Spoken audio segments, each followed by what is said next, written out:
ិតអើយលេងសើចនឹងខ្ញុំលែសរសេរជោគវាសនា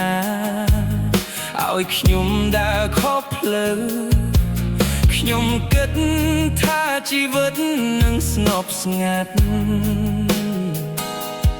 តែប្រែក្លាយជាព្យុះភ្លៀង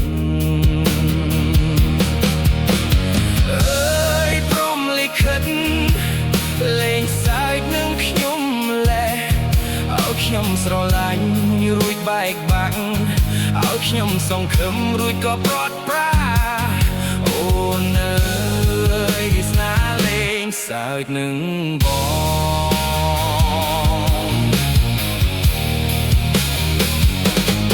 ខ្ញុំខំសរសេរផែនការជីវិតយ៉ាងល្អិតល្អន់តែព្រមលិខិតមិនព្រមបន្ទន់គូបន្ទាត់ថ្មីឲ្យខ្ញុំជួបនោះស្រី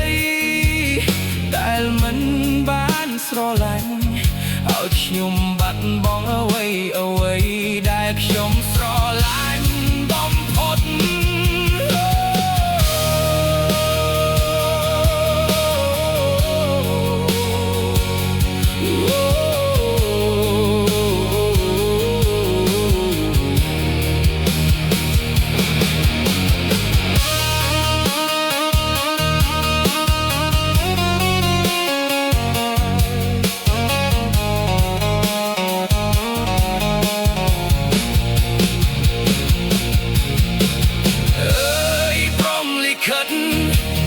លេងសើចនឹងខ្ញុំលែឲ្យខ្ញុំស្រឡាញ់រួចបែកបាក់ឲ្យខ្ញុំសង្ឃឹមរួចក៏ព្រាត់ប្រាអូនអើយវាសនាលេងសើចនឹងបងម្ល៉េះ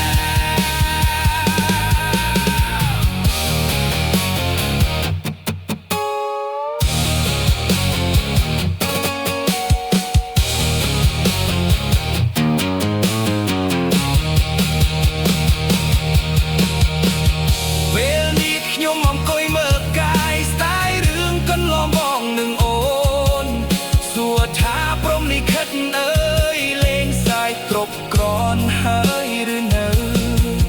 បើនៅតែលេងសើចទៀតសូមលេងឲ្យខ្ញុំសើចតាមផង